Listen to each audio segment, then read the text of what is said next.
Muy buenas tardes, ¿cómo están? Realmente agradecemos mucho la invitación al Festival de Literatura de San Miguel Allende, el Felisma. En esta ocasión vamos a presentar un libro que a mí me parece fundamental, un libro que viene a arrojar luz sobre un personaje y una época también, que eso es muy importante, del país, que ha sido muy injustamente relegada y que yo creo que ahora con las nuevas publicaciones del Fondo Cultura Económica estamos retomando. Se trata de la biografía de Primo Tapia, que escribió nuestro compañero Óscar de Pablo, quien está aquí con nosotros, y habría que decir también ilustrada de una manera muy brillante, que creo que después tendríamos que ocuparnos un poco de esto por Rapé. Entonces, Óscar, si quieres empezar por decirnos cómo fue que tú hiciste esta biografía de Primo Tapia, cómo yo sé que tú has estudiado mucho ese periodo de la postrevolucionario de las organizaciones comunistas, anarquistas y socialistas de los años de la postrevolución, pero Primo Tapia desafortunadamente es un personaje poco conocido y creo que injustamente. Así es. Muchas gracias, Andrés. Gracias a los compañeros y compañeras del Felisma por habernos acogido aquí. Y gracias por tus preguntas. A mí también me parece que es un personaje digno de ser más atendido. Es un libro curioso porque tiene 3 géneros. Y lo que lo detonó fue el poema, curiosamente, el poema con el que abre, romance, que se llama Romance, sí, de Primo Tapia. Después de haber estudiado la vida de Primo Tapia, escribí ese poema que está en la forma romance. Romance, han de saber ustedes, no es un tema, no significa que sea un tema de amor, es una forma de versificación muy tradicional, muy, en cierto modo, clásica y popular. Y escribí este poema. Lo leí en alguna ocasión. Paco Taibo me lo escuchó leer y me dijo, oye, deberíamos publicarlo, pero acompañado de una biografía. Y entonces me di a la tarea de redactar la biografía, lo cual hace que así se llega al segundo de los géneros a los que me refiero, ¿no? El primero fue el poema, el segundo la biografía, y el tercero, que no me correspondió a mí, sino al monero Rapé, es la ilustración, ¿no? Hay una tercera manera de narrar la misma historia, la misma vida, que son las ilustraciones que hizo Rapé. Y como bien dices, a mí me ha interesado la historia de la izquierda mexicana, del movimiento social mexicano, a partir de la Revolución Mexicana para acá. Y justamente este es un personaje que vivió y murió en los años 20, precisamente. Y su vida es verdaderamente una novela, Óscar, porque es un hombre que vivió tantas vidas y de una manera tan intensa, cada parte de su vida, desde niño, su paso por el seminario, bueno, la tremenda vida que recibió de parte de su padre, él y su mamá, un hombre que además, como me da la impresión que siempre fue una esponja de experiencias. Es decir, que siempre tuvo la capacidad de captar los aprendizajes que le iba dando la vida.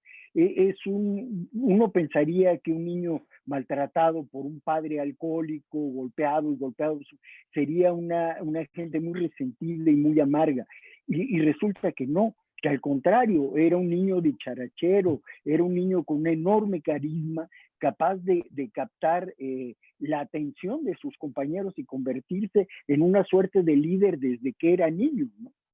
Sí, fíjate que me parece que fue un acierto centrarnos en esta figura, no solo por su importancia como líder político del pueblo mexicano, sino porque encarna muchas de las tragedias del pueblo mexicano, de un pueblo mexicano, del pueblo de Naranja, del pueblo purépecha del que salió, pero también del pueblo mexicano en general, ¿no? O sea, es la generación que vio perderse el modo de vida de los campesinos mediante la apropiación de sus tierras por los empresarios porfiristas, sufrió en carne propia los prejuicios, digamos, machistas de un padre golpeador, que lo golpeaba a él y lo golpeaba a su madre. Sufrió en carne propia los prejuicios de una sociedad racista, siendo él purépecha, tuvo que aprender a valerse por sí solo en un idioma que no era su lengua natal, que era el castellano, o sea, era su segunda lengua, y como muchísimos millones de mexicanos, tuvo que irse a Estados Unidos a ganarse la vida, ¿no? Con lo que se fueron, como dices, con lo que fue, como dices, absorbiendo como una esponja todas las diversas experiencias, ¿no? No es, desde luego era un hombre alegre, dicharachero, etcétera. Desde luego, también era un hombre muy sensible a las distintas formas de opresión, ¿no? Muy solidario con los débiles y odiaba, sí creo que odiara fuertemente a los opresores, a los fuertes que abusan de su poder, ¿no? No era una blanca palomita, en cierto modo, sino que era, pues, alguien que fue capaz de usar la fuerza siempre del lado de los oprimidos, de los débiles, pero sí de responder a la fuerza con la fuerza, ¿no? Lo hace un personaje muy de su época y su momento.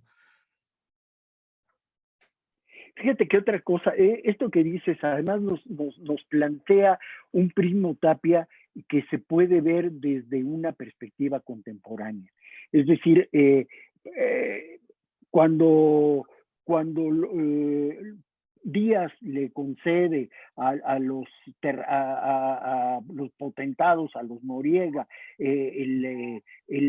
la ciénaga de Zacapu, que era aledaña a su pueblo, que además era de donde vivían todos los pueblos de la comarca, y que eso lo que hizo fue quitarle sus formas tradicionales de vida, y eso los convirtió en obreros agrícolas, porque empezaron a trabajar en las haciendas y como ya sabemos cómo es. Pero justamente a partir de esta opresión es que Primo se va a Estados Unidos. Y ahí hay dos cosas que a mí me interesa mucho que tú nos platiques. Una, Primo no vivió la Revolución Mexicana. Todo el tiempo que se dio la Revolución en México, él estuvo en Estados Unidos. Pero además llega a Estados Unidos y se vincula rápidamente con los Flores Magón, en donde además tiene, bueno, y habría que decir antes de eso que él tuvo un paso por el seminario. Sí. Que en el seminario es donde aprendió realmente bien el castellano y aprendió el latín, que luego tú nos platicarás, pero él se convierte en un hombre que habla muchos idiomas, justamente por su paso en Estados Unidos. Y otra, la forma en que se vincula también con la ITT, con los Wobblies, esta organización internacional que tenía un lado profundamente anarquista, pero después con el triunfo de la revolución bolchevique también tuvo conceptos comunistas, pero otra vez un aprendizaje de vida, además a los muy escasos años. Platícanos de esto, por favor. Sí, a mí me parece que hay una gran belleza y una gran verdad, una gran lección en un personaje que es al mismo tiempo muy local, profundamente arraigado en su pueblo en el sentido más estrecho de la palabra, y al mismo tiempo sensible a lo más internacional, a los más cosmopolita que podría haberse imaginado en esa época, ¿no?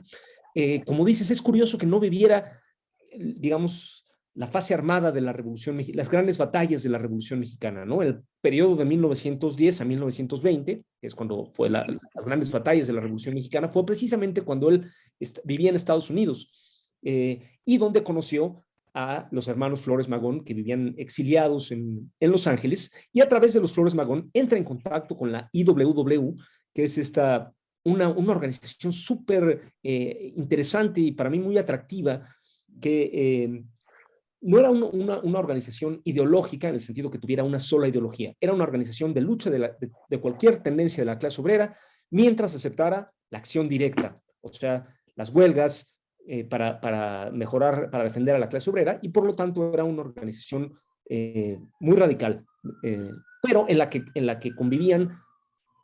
Todavía no existía todavía no había ocurrido la Revolución Rusa, entonces no existía un movimiento comunista propiamente dicho aún, pero militaban ahí socialistas y anarquistas, y eran mayormente anarquistas, en efecto. Los propios Flores Magón eran más bien anarquistas precisamente, y su nombre era Obreros Industriales del Mundo, y lo del mundo quería decir que eran International Workers of the World.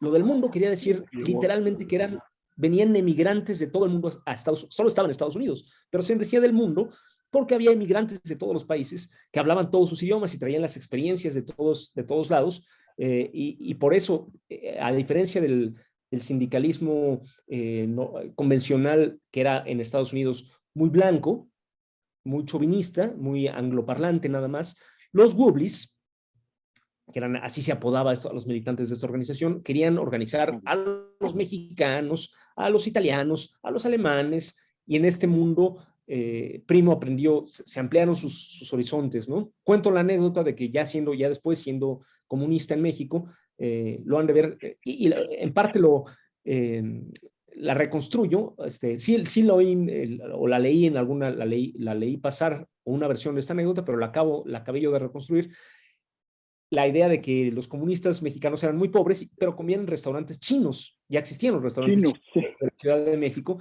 en los cafés de chinos que se llamaban, y Primo era quien mejor podía comunicarse con los migrantes chinos, que a lo mejor hablaban un poco de inglés, o por lo menos, no es que Primo hablara chino, pero al menos sabía cómo comunicarse con la gente que no hablaba español. Entonces, el más cosmopolita de los presentes, que se me hace muy interesante, ¿no? Este hombre que nació hablando purépecha, una lengua considerada mal llamada dialecto, que se considera no internacional, sino ultra local, era en realidad el más universal de los comunistas mexicanos, ¿no? Porque había pasado por todas.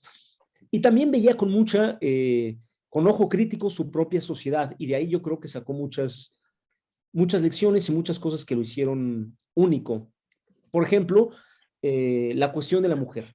Él, habiendo también sido criado por su familia materna, por su madre y sus tías, yo creo que se dio cuenta más que otros mexicanos, y además habiendo vivido fuera de México, habiendo enfrentado la sociedad mexicana después de conocer otras sociedades, se dio cuenta de que organizar a las mujeres podía ser una fuerza motriz del cambio social, que la Revolución Mexicana no es que no aprovechara en la realidad social, pero las manifestaciones políticas formales de la Revolución Mexicana negaron toda presencia femenina, ¿no? Ustedes saben que por ejemplo, la convención revolucionaria que se organizó después de la caída de Huerta no incluía ninguna mujer. La Convención Constitucional, la Asamblea Constitucional que dio la Constitución de 1917 tampoco incluyó ninguna mujer, a pesar de que las mujeres habían luchado tanto como los hombres en la Revolución Mexicana. Y en esto Primo fue muy distinto, y en eso se conecta con otro personaje contemporáneo suyo, que fue, y también en la cuestión indígena, que fue en Yucatán, Carrillo Puerto, desde luego, que tenían esto en común, y no por mencionar que un hombre organizara a las mujeres, pero sí a gente como Elvia Carrillo Puerto, en Michoacán, en Yucatán, tenía su correlato en mujeres como la Cuca en Michoacán, la Cuca Rodríguez en Michoacán, la Cuca Rodríguez, que son personajes muy interesantes. ¿sí? Pero fíjate qué interesante, bueno, y además cómo se entrecruzan estas vidas.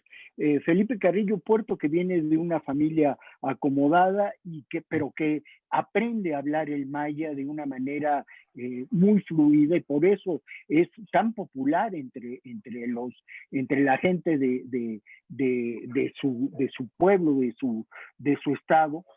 Y del otro lado, Primo, que viene de una comunidad indígena muy pobre, que tiene que emigrar, que aprende, él aprende al revés, aprende el castellano, pero al mismo tiempo los une esta vinculación y este entendimiento, yo creo que tiene que ver con su pensamiento progresista de izquierda, de valorar el trabajo de las mujeres. Y a mí, te digo, yo decía en un principio que me entusiasma mucho estas nuevas publicaciones que estamos haciendo en el Fondo de Cultura Económica. Y nada más voy a mencionar esto, la biografía de Armando Bartra, de Felipe Carrillo Puerto, que se la recomiendo muchísimo, y el estudio de Mújica, que también publicamos, porque también es un personaje que ya tú nos dirás un poquito más adelante, que tiene mucho que ver con la lucha de Primo y con esto. Pero bueno, estas coincidencias y esta cosa hermana a personajes muy poco conocidos y que creo que no, muy injustamente poco conocidos, porque, y eso es lo que me entusiasma muchísimo, muchísimo de tu libro. Y fíjate también, este hombre, esto que tú señalas, este hombre que proviene de una comunidad purépecha y es el más internacionalista de los comunistas mexicanos. Es capaz, porque los chinos seguramente venían de Estados Unidos y sabían inglés y podía comunicarse con ellos, pero además sabía cómo comunicarse con gente que no hablaba su idioma, porque él, habría que decirlo también, estuvo en Nebraska, estuvo en Utah, en fin, incluso estuvo a punto de perder una pierna en una mina, ¿verdad, Oscar? Correcto, ahí en una carta donde le cuenta a su madre este incidente, es donde dice una frase que luego sería pues profética en cierto modo, de su modo de enfrentar la muerte, que le dice, no soy guajolote para morir a la víspera. Este dicho tan de pueblo, ¿no? En el sentido, la víspera de una fiesta es cuando se me mata el guajolote, soy un hombre, moriré el día que me toque, no la víspera, o sea, no moriré el día antes, moriré cuando me toque. Y en efecto, pues así podría decirse, es esta frase tan curiosa de nadie se muere a la víspera, nadie se muere el día antes, te mueres cuando te toca, ¿no? Y fue el caso de Primo. Pero también era internacionalista en un sentido más profundo de la palabra. O sea, no solo era cosmopolita en el sentido de saber relacionarse con gente, sino también de enfocar la política no como una cuestión del Estado mexicano, de a ver cómo llegamos a entendernos con el Estado mexicano, sino desde el punto de vista de la lucha de clases. Y eso lo hizo distinto incluso al propio Carrillo Puerto, a otros militantes de su época. Claro. Primo Tapia era mucho más radical, en cierto modo. Y también es interesante que nos obliga a enfrentar la historia de una manera crítica. O sea, uno puede estar de acuerdo o no con su visión del mundo, pero eran distintas y entonces uno se ve forzado de algún modo a posicionarse o a analizar quién tenía razón, quién tenía menos razón, por qué estaban enfrentados. Entonces, por ejemplo, es muy interesante el hecho de que fue el gobierno de Calles el que en última instancia lo mató. En 1926, Plutarco Elías Calles era presidente y no solo era presidente, no solo era responsable en última instancia del gobierno de México, sino que directamente ordenó su ejecución, según parece.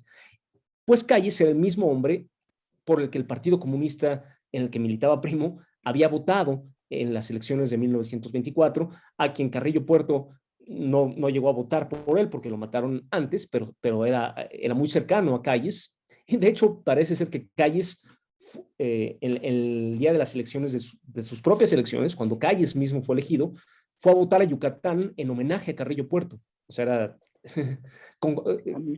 Calles pensaba que Carrillo Puerto debía ser considerado un héroe, mientras que a Primo Tapia lo veía como un bandido. Entonces son matices distintos. ¿Quién tenía razón de los dos? Pues el lector que lo decida, pero son matices, más que matices, son posiciones directamente enfrentadas muy interesantes que creo que debemos tomar en serio este tipo de diferencias. También me llamó la atención contrastar más cercano a Primo Tapia, más paralelo a Primo Tapia, fue Úrsulo Galván, un campesino de Veracruz, la otra costa mexicana, contemporáneo de Primo Tapia, que como Primo Tapia también creo que había pasado por Estados Unidos, sino él, otros compañeros como Manuel Almanza, también estaba, digamos, nutrido de la experiencia de los IWW, de esta experiencia internacional. También como Primo Tapia fue un líder agrario, también como Primo Tapia se unió al Partido Comunista Mexicano, y sin embargo, las diferencias de condiciones que les tocó enfrentar produjeron líderes muy distintos. A Primo Tapia le tocó militar bajo el gobierno de Adalberto Tejeda y otros, y Heriberto Jara, gobernadores muy progresistas de Veracruz, con los que Úrsulo Galván colaboraba cotidianamente.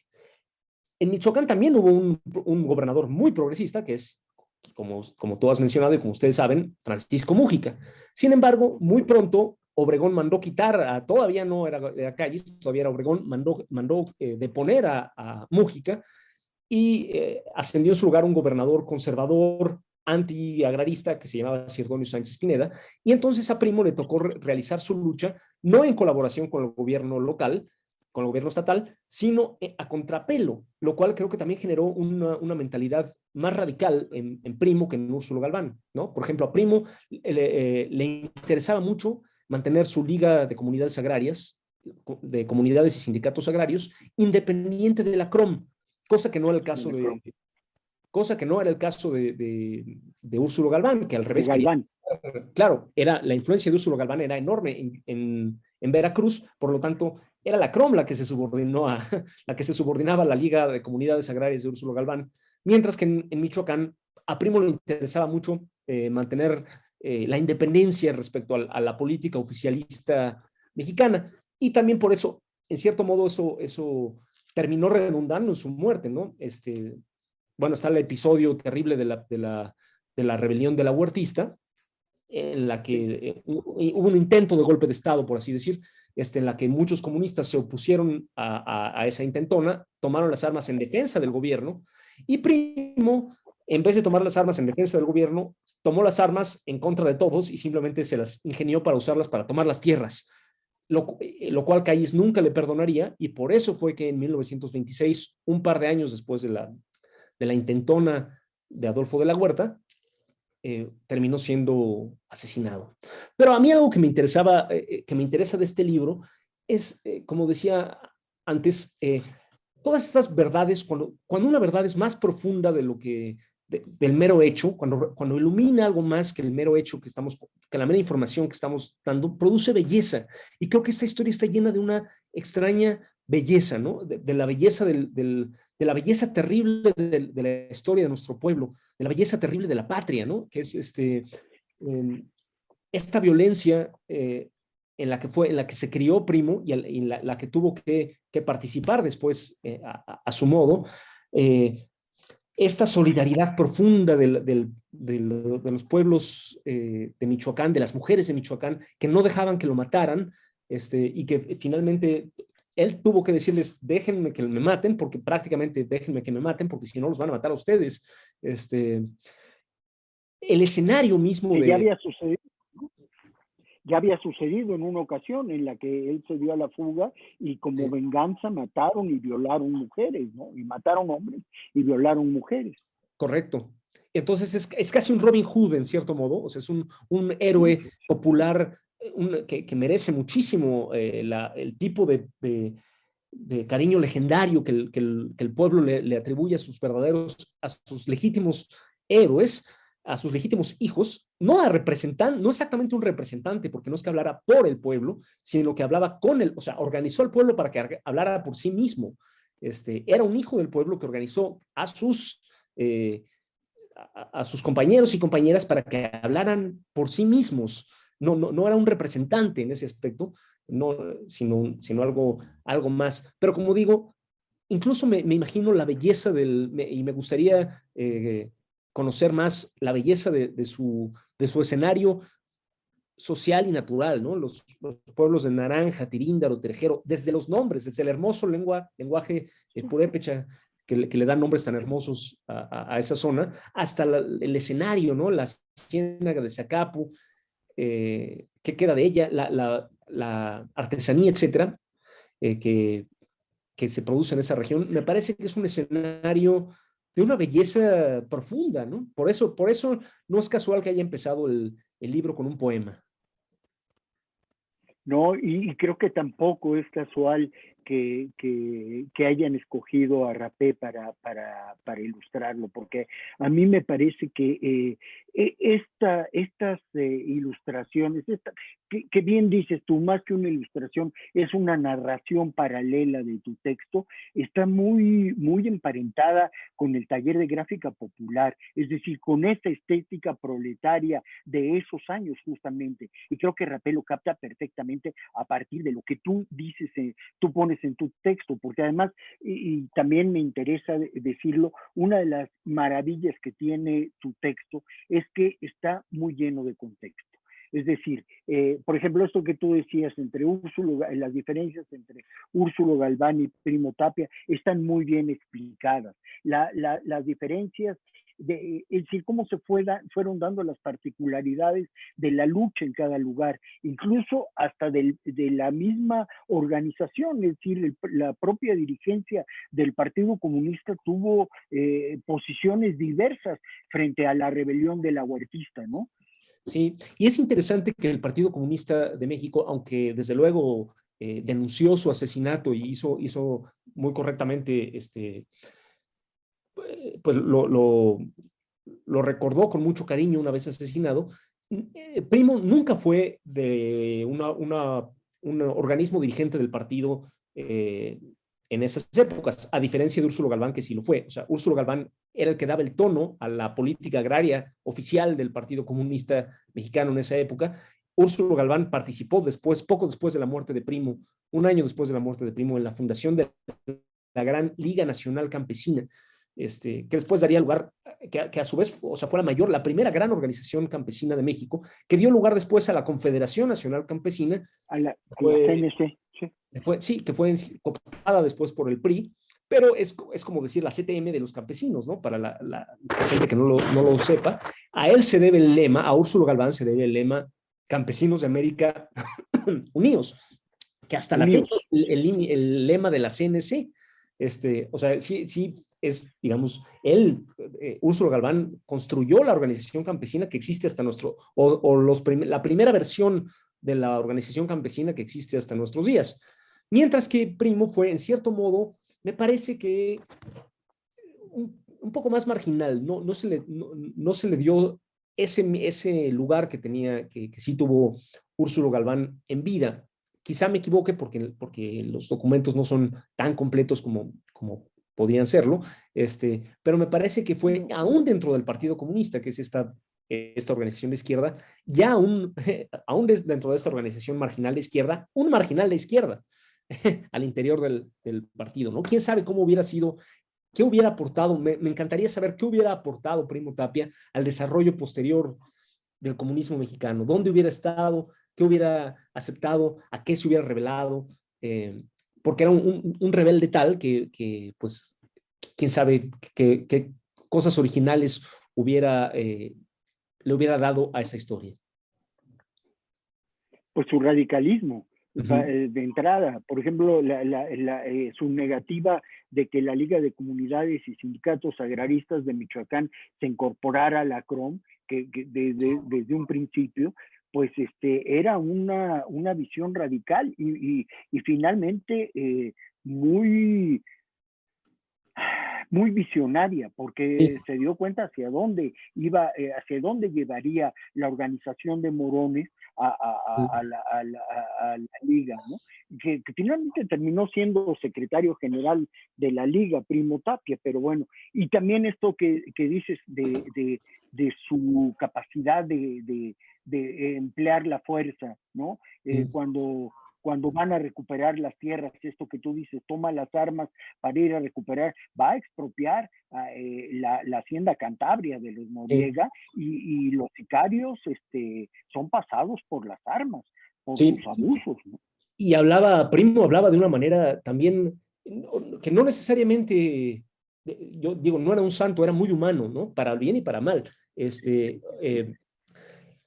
hablaba con mucha ligereza, también es un rasgo, me parece, popular, un poco desprecio, falta de respeto a la vida y a la muerte, de quien la ha visto muy cerca, ¿no? O sea, de quien la ha visto, de quien realmente eh, ha puesto su propia vida en la raya, a pesar de no haber participado en la Revolución Mexicana, sí hablaba y usaba un lenguaje religioso paródicamente.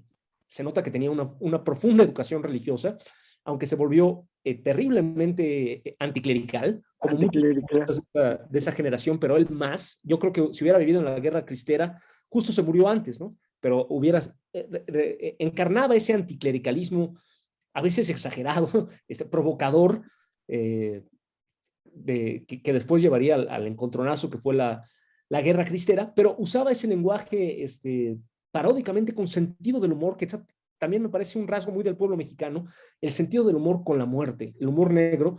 Decía, no, pues ya venimos en cartas que se conservan, fuimos a la hacienda de Cantabria y ayudamos a esos buenos cristianos a ir al cielo. O sea, nos los echamos, ¿no? Que dices, no, era un tipo duro, ¿no? Sí, era un tipo duro, eso no cabe duda. Y también tenía una moral muy particular. No tenía ningún inconveniente en hacer todo tipo de trucos y trampas contra los opresores, ¿no? O sea, tanto a los de la huertistas como a Calles, los engañó tal cual para que le dieran armas, les juró que los iba a apoyar y no tuvo ningún inconveniente. Yo creo que su moral no era exactamente la moral kantiana de que mentir siempre está mal, sino que él veía, bueno, depende para quién, ¿no? O sea, a mi gente no le miento, pero a ustedes les voy a mentir lo que haga falta. También podemos juzgar si eso está bien o está mal, no lo sé, pero claramente no era alguien que le preocupara la salvación de su alma, precisamente, ¿no? Más bien le preocupaba la salvación de su pueblo por cualquier medio necesario, lo cual lo hace para mí un personaje muy revelador, muy atractivo, como digo, de una belleza terrible por momentos, pero pues la verdad es la verdad, ¿no? Así fue su vida. Y fíjate, además una vida que termina a los 40 años. Por eso Sí, digo que Primo vivió muchas vidas. muchas vidas y con una intensidad impresionante. Y esto que tú dices, lo del guajolote, que nadie muere en la víspera, pues se va cumpliendo en su vida, porque cuántas veces lo detuvieron, cuántas veces trataron de ajusticiarlo, cuántas veces, hasta que únicamente la más vil de las traiciones, que fue llevárselo al monte y ejecutarlo vilmente sin pasarlo, fue la única forma en que pudieron, porque por un lado lo defendían las mujeres, por otro lado lo defendían los abogados progresistas que seguramente estaban vinculados a la liga, en fin, pero era una gente muy, muy cercana a su pueblo. Era una gente que, como bien tú dices, no hablaba por ellos, hablaba con ellos y por eso lo defendían como uno de los suyos. Sí, y también es muy interesante la cantidad de vidas que tocó, o sea, o la cantidad de ríos que confluyeron en él. Los Flores Magón, por ejemplo. O sea, antes de que los Flores Magón fueran reivindicados como héroes oficiales, eran unos rebeldes que vivían en los márgenes de la política mexicana, fuera de los márgenes de la política mexicana, mejor dicho, no participaron en el movimiento maderista, sino que al contrario, se opusieron a él y todo, y conocieron a Primo Tapia estando exiliados en Los Ángeles. Fueron ellos quienes lo educaron políticamente. Se conserva un cuaderno donde él no solo lo educaron políticamente, lo educaron, punto. O sea, lo ayudaron a ir a la escuela, a aprender a leer por placer. Se conserva un cuaderno donde él copiaba para aprender español una traducción de la Odisea, lo cual me pareció padrísimo. Fíjate Además, nada más. un viajero, o sea, él en Los Ángeles, copiando la Odisea, y que se me da esta historia de un ingenioso viajero como él, ¿no? De un medio tramposo, un héroe medio tramposo, pero muy valiente, que es Odiseo, que quiere regresar a su pueblo, que anda viajando por el mundo y quiere regresar a su pueblo. Me parece muy bello, ¿no? Que haya sido precisamente la Odisea la que copiara cuando estaba aprendiendo a leer bajo el cuidado de los Flores Magón, ¿no? Que se me hace, Ricardo, sobre todo, que murió en Estados Unidos, murió en la cárcel en Estados Unidos, no pudo volver a México, que le aportaron más que yo creo que más que una ideología específica, que un conjunto que una doctrina específica, le aportaron una rebeldía fundamental y una solidaridad de clase, que los Flores Magón fueron los primeros en manifestar en la historia de México, ¿no? Esta visión internacionalista en el sentido no solo de vincularse con otros pueblos del mundo, sino yo no tengo nada en común con mis opresores, soy hermano de todos los oprimidos del mundo. Ese espíritu creo que fue el que le transmitieron a Primo Tapia. Sí, por eso creo que más que tramposo eran sus enemigos de clase. Y a los enemigos de clase les aplicaba toda la astucia que había aprendido en su corta pero intensa vida. Eso es maravilloso. Y tienes razón. Además me encanta que tú de repente dices este regreso a su naranja Ítaca, ¿no? Es decir, porque finalmente si es Ulises, si es Odiseo, vive una vida llena de vicisitudes y siempre con el eterno pensamiento puesto en su pueblo original, ¿no? Y ahí murió donde nació, es notable, murió donde nació, ¿no? No todos los revolucionarios cosmopolitas pueden decir lo mismo, ¿no? Él justamente fue capturado en el pueblo donde nació y murió a pocos kilómetros de ahí. Como dices, se lo tuvieron que llevar para ajusticiarlo extralegalmente porque no hubieran podido matarlo de ninguna otra manera. Y sí, termina siendo un ciclo su vida que gira en torno a Naranja, al pueblo de Naranja, que es un nombre muy hermoso para un pueblo, para empezar, con eso. Siempre que hago presentación, que me ha tocado hacer presentaciones en vivo, siempre resulta que hay alguien o de Naranja, o de Tiríndaro, o de Zacapu, entre el público, y a veces varios. En el Zócalo fue todo un grupo de gente de Naranja, muy emocionados, y eso a mí me hace sentir muy, muy modesto, ¿no? ¿Quién sabe cuántas tonterías puede decir alguien que conoce esos pueblos como un mero turista, como un mero lector? Pero me da muchísimo gusto que a la gente que es de allá y que a algunos son militantes del movimiento campesino, les haya gustado hasta ahora el libro, ¿no? A ver si, o son muy amables, por lo menos, han sido muy amables en decírmelo, pero no. pues me siento de veras muy contento de que haya llegado hasta allá y ojalá siga llegando. No creo. Yo creo que es una figura muy importante. De hecho, el pueblo se llama ahora Naranja de Tapia, en honor de Primo. Sí, sí. Y por eso me da muchísimo gusto que haya salido precisamente en esta colección, que es en la que puede llegar a más manos, además en esta forma tan bella como bien dices, que retoma esta forma de grabado, como del taller de la gráfica popular, tan adecuada a la divulgación masiva de ideas, de pensamiento. Y pues estoy muy agradecido con todo el equipo del fondo que lo hizo posible y en realidad con la gente que hace posible mediante su actividad cotidiana el que este libro se difunda.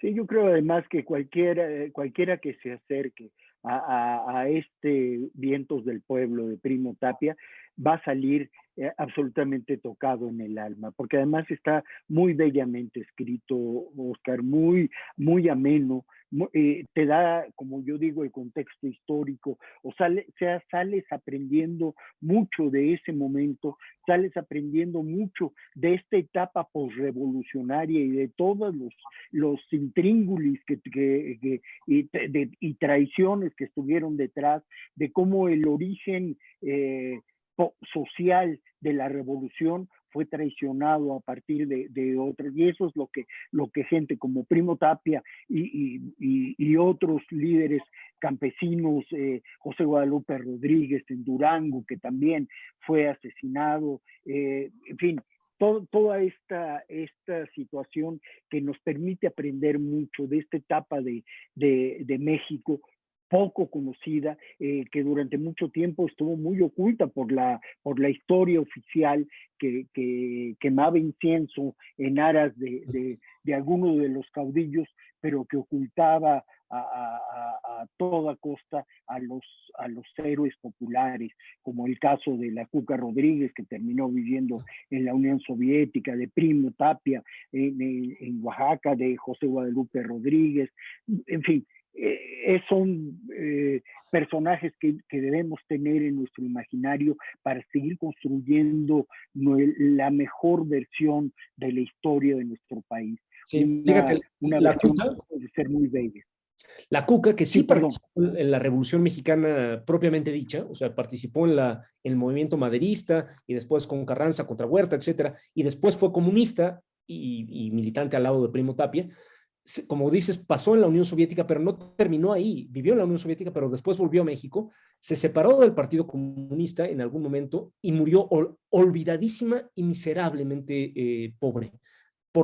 Que como muere mucha gente honrada,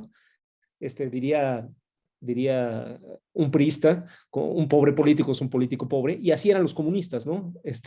No eran políticos, eran revolucionarios, y así fue la Cuca García, que murió en la pobreza en México, habiendo sido una personaje fantástica. Hay un libro recién de una académica michoacana que se llama Verónica Uquión, muy bonito físicamente el libro, si lo pueden conseguir, si nos están escuchando alguien en Michoacán de casualidad, del Colegio de Michoacán se puede tal vez conseguir por allá, pero en general lo que sepan de la Cuca García es un personaje que vale, María del Refugio, la Cuca García, es un personaje que vale mucho la pena conocer, ¿no? Elena Torres también, bueno, hay muchos otros personajes que tocamos tangencialmente con los que vale la pena profundizar. Sí, pero ahí están en tu relato y están para esto, para agudizar nuestro interés y nuestra curiosidad por conocer a estos personajes que tanto aportaron a la historia de nuestro país. Creo que yo dije al principio Oscar, al principio dije la Cuca, sí, es García, debo aclarar que es la Cuca García. Se me fue dije mal su nombre al principio, pero es García. Sí, a lo mejor por José Guadalupe Rodríguez, ¿no? Seguramente, exactamente. La confusión. Así es. Pues Oscar, yo te agradezco muchísimo esta presentación. Yo estoy convencido, vuelvo a decirlo, de que quien se acerque a tu libro saldrá tocado por la belleza del texto y por las enseñanzas de la historia y yo creo que encantado por este personaje que es, como tú decías de alguna manera, un Robin Hood purépecha. Y yo les recomiendo muchísimo la lectura de Vientos del Pueblo de Oscar de Pablo. Primo. Gracias, Andrés. Gracias, Andrés. Gracias a todos. Hasta luego. Hasta luego. Muchos saludos. Un abrazo y muchas gracias al Festival de Literatura de San Miguel.